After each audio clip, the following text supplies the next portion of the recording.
Hello everyone. Today we are going to discuss a much debated and newly emerging current concept of Indo-Pacific in the international relations. So what is Indo-Pacific? No marks for guessing that Indo-Pacific basically simply means the Indian and Pacific Oceans along with its rim countries.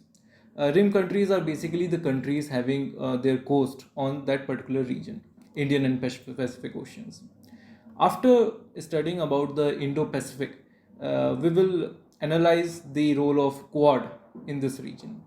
Quad is basically a security dialogue among the four countries, namely India, USA, Japan, and Australia. All these four countries are located in the Indo Pacific region. So, we will discuss both of them and analyze their roles.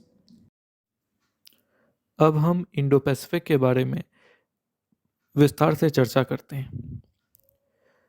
तो ये सबसे पहले तो ये news में क्यों है? तो अमेरिका ने यूनाइटेड स्टेट्स ऑफ अमेरिका ने अपने एशिया पैसिफिक कमांड को रीनेम किया है इंडो पैसिफिक कमांड। इसकी वजह से पूरे विश्व भर में इंडो पैसिफिक की चर्चा तेज़ हुई है। इंडो पैसिफिक की चर्चा के और भी कई कारण हैं। सबसे पहली बात यह है कि ये इंडो पैसिफिक रीजन जो है, इसमें east Africa, middle east, south east Asia, Oceania इत्यादि रीजन्स जो हैं वो सब इसके पार्ट हैं। ये जो पूरा एरिया है, ये पूरे विश्व के लैंड एरिया का 44% कवर करता है, जिसमें 38 कंट्रीज़ आते हैं। ख़ास बात यह है कि आधे से ज़्यादा वर्ल्ड ट्रेड इस रीजन से पास होता है, इंडो पैसिफिक रीजन से। और इस वजह से इस रीजन की जो जीडीपी है, वो वर्ल्ड की जीडीपी का 62% यानी 62% है। अब इसके चैलेंजेस क्या हैं? सबसे बड़ा चैलेंज जो इंडो पैसिफिक रीजन फेस कर रहा है, वो है चाइना की एग्रेसिवनेस। जिस तरीके से चाइना अपनी एग्रेसिव प्रेजेंस इंक्रीज़ कर रही है इस रीजन में, इसके कई सारे एग्जांपल्स हाल ही में देखने को मिले हैं। जैसे कि स्कारबोरो शोल डिस्प्यूट जो था। स्कारबोरो शोल एक आइलैंड है जो फिलीपींस अपना मानता है, चाइना उसको क्लेम करता है, और इसको लेके 2012 में इनका एक स्टैंड ऑफ हो गया था। चाइना ने उसको एनेक्स कर लिया था, और बाद में ये जब परमानेंट कोर्ट ऑफ आर्बिट्रेशन ने इस पे अपना डिसीजन सुनाया, तो चाइना ने उसको मानने से इनकार कर दिया। फिर साउथ चाइना सी डिस्प्यूट है। साउथ चाइना में 9-लाइन है, जिसको चाइना क्लेम करता है कि जितने भी साउथ चाइना सी के आइलैंड्स हैं वो चाइना के हैं। तो ये भी एक बहुत बड़ा डिस्प्यूट है इस रीजन का। चाइना का जो एटीट्यूड है, उससे फ्रीडम ऑफ नेविगेशन इस क्रूशियल रीजन में थ्रेटन हो रहा है। क्योंकि इससे ज़्यादा से ज़्यादा ट्रेड पास होता है, तो इसलिए फ्रीडम ऑफ नेविगेशन बहुत ज़रूरी है। इसके अलावा चैलेंज ये भी है कि इंडो पैसिफिक कंट्रीज़ के आपसी डिस्प्यूट्स बहुत हैं, और उस वजह से रीजनल इंटीग्रेशन थोड़ा मुश्किल है। इसके अलावा और भी कुछ चैलेंजेस हैं अगर चाइना को छोड़ दें तो। जैसे कि पायरेसी एक काफ़ी बड़ा चैलेंज है फ्रीडम ऑफ नेविगेशन के लिए, क्योंकि स्पेशली ईस्ट अफ्रीका में जहाँ पे सोमालियन पायरेट्स हैं, तो वो भी एक चैलेंज है। इसके अलावा जो ग्लोबल चैलेंजेस हैं, वो इस रीजन के भी चैलेंज है, जैसे कि क्लाइमेट चेंज हो गया, ट्रांसनेशनल क्राइम्स हो गए, टेररिज्म हो गया, etcetera. Specially small island countries हैं जैसे मालदीव्स हैं, उनके लिए क्लाइमेट चेंज एक बहुत बड़ा इशू है और एक बहुत बड़ा चैलेंज है, क्योंकि ये आइलैंड्स डूब सकते हैं ग्लोबल वार्मिंग के कारण। अब इंडो पैसिफिक के एम्स क्या हैं? तो सबसे पहला एम जो अब तक समझ में आ गया है कि इस डॉक्ट्रिन का एक एम तो यही है कि चाइना को किस तरीके से काउंटर या कंटेन किया जाए। इसका एक और एक महत्वपूर्ण एम है जो इंडिया भी मानता है, कि to ensure free, open and rules based Indo Pacific.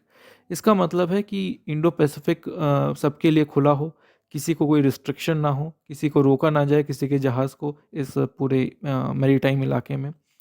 Better integration हो स्मॉल आइलैंड कंट्रीज़ का, जैसे कि मालदीव्स है, मॉरिशियस है, सेशल्स हैं, इन सब ये सब पूरी तरह से इंटीग्रेटेड हों। फिर साइंटिफिक, एजुकेशनल, कल्चरल ये सब टाई-अप्स हों सभी कंट्रीज़ के बीच में, ये भी एक इसका एम है। तो ये था इंडो पैसिफिक रीजन के बारे में। अब हम क्वाड के बारे में विस्तार से चर्चा करते हैं। तो क्वाड, जैसा कि हम बात कर चुके हैं, क्वाड्रिलेटरल सिक्योरिटी डायलॉग है इंडिया, यूएस, ऑस्ट्रेलिया और जापान के बीच में। इसका ओरिजिन कब हुआ था? तो इंडियन ओशियन में सुनामी आई थी 2004 में। उस समय पहली बार ये चारों देश आपस में कोऑर्डिनेट इन्होंने किया था डिज़ास्टर मैनेजमेंट के लिए और रिलीफ मेजर्स के लिए। तो ये क्वाड का बैकग्राउंड या हिस्टोरिकल इवोल्यूशन है बेसिकली। अब कई बार कुछ प्रॉब्लम आती है लोगों को कि क्वाड क्या एक मिलिट्री अलायंस है? तो नहीं, ऐसा बिल्कुल भी नहीं है। क्वाड जो है वो एक डायलॉग है, एक सिक्योरिटी डायलॉग है और कोई मिलिट्री अलायंस नहीं है। और सिक्योरिटी के अलावा उसमें और भी डायलॉग्स होते हैं, जैसे climate change, terrorism, health security etcetera. जैसे कि आजकल वैक्सीन्स वगैरह पे भी बातचीत हो रही है और कोविड-19 में बातचीत हो रही है, तो ये सब भी चीज़ें रहती हैं इसमें। अब इसके एम्स क्या हैं? तो इसका जो की एम है क्वाड का, that is to ensure free, open and rules based Indo Pacific. जो जो इंडो पैसिफिक का एम था वो क्वाड के थ्रू एग्जीक्यूट होगा।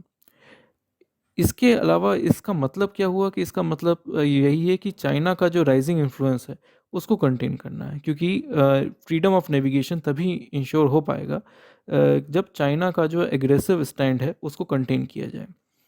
इसके अलावा, चाइना के अलावा, इसका एक और एम है कि जो इकोनॉमिक, कल्चरल और साइंटिफिक टाइज़ हैं इन चारों देशों के बीच में, उसको इम्प्रूव की जाए। ये इंडो पैसिफिक रीजन के 4 बड़े देश हैं, तो उनको आपस में इंटीग्रेशन बढ़ाना चाहते हैं। अब इसमें जो रीसेंट डेवलपमेंट्स हुए हैं क्वाड में, वो क्या है? तो मालाबार नेवल एक्सरसाइज, ये एक नेवल एक्सरसाइज थी इंडिया और यूएस की। इसमें बाद में जापान आ गया, तो ट्राईलेटरल हो गई इंडिया, यूएस, जापान के बीच में। अब इसमें ऑस्ट्रेलिया भी शामिल हो गया, तो ये अब क्वाड्रिलेटरल नेवल एक्सरसाइज हो गई है। चारों क्वाड देश इसमें शामिल हैं। इसके अलावा एक और डेवलपमेंट जो बहुत ही रिसेंट में हुआ, वो था हेड ऑफ गवर्नमेंट जो चारों कंट्रीज़ के थे, उन्होंने वीडियो कॉन्फ्रेंसिंग के थ्रू एक डायलॉग किया। इसमें इंडिया की तरफ से नरेंद्र मोदी, अमेरिका से जो बाइडेन थे, स्कॉट मॉरिसन ऑस्ट्रेलिया से थे और जापान से सुगा जो नए उनके प्राइम मिनिस्टर है वो थे। अब इसमें चैलेंजेस क्या आते हैं क्वाड में? तो सबसे बड़ा चैलेंज जो आता है चाइना को कंटेन करने में, खास कर कि ये चारों देश का जो लार्जेस्ट ट्रेडिंग पार्टनर है वो चाइना है। इंडिया का भी लार्जेस्ट ट्रेडिंग पार्टनर चाइना है। यूएस, जापान और ऑस्ट्रेलिया के साथ भी सबसे ज़्यादा ट्रेड चाइना का ही होता है। तो इसलिए कोई भी चाइना के साथ ख़राब संबंध अफोर्ड नहीं कर सकता। और इसके अलावा जो दूसरा बहुत बड़ा चैलेंज जो क्वाड को मटेरियलाइज़ होने में है, वो इंडिया का अपना कंसर्न है स्ट्रेटेजिक ऑटोनॉमी को लेके। इंडिया जनरली किसी भी मिलिट्री अलायंस या ग्रुपिंग का हिस्सा नहीं बनता, क्योंकि उसको अपनी एक स्ट्रेटेजिक ऑटोनॉमी चाहिए, जो कि कोल्ड वॉर के समय से इंडिया की जो नॉन अलाइनमेंट की पॉलिसी थी, उसका ही एक एक्सटेंशन है। अब अगले सेक्शन में हम बात करेंगे इंडियन पर्सपेक्टिव के बारे में। So, in this section, we will talk about the Indian perspective on the Indo Pacific and Quad. So, what is the Indian vision regarding the Indo Pacific? So, Indo Pacific, according to India, stretches from the eastern shore of Africa to the western shore of America. That is the Indian and Pacific Oceans. So India believes in ASEAN centrality of the region. So what is ASEAN? ASEAN is basically the association of Southeast Asian nations.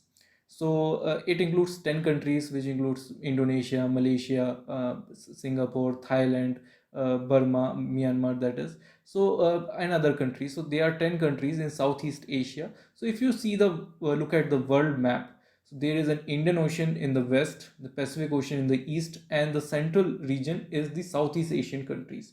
India believes in the ASEAN centrality.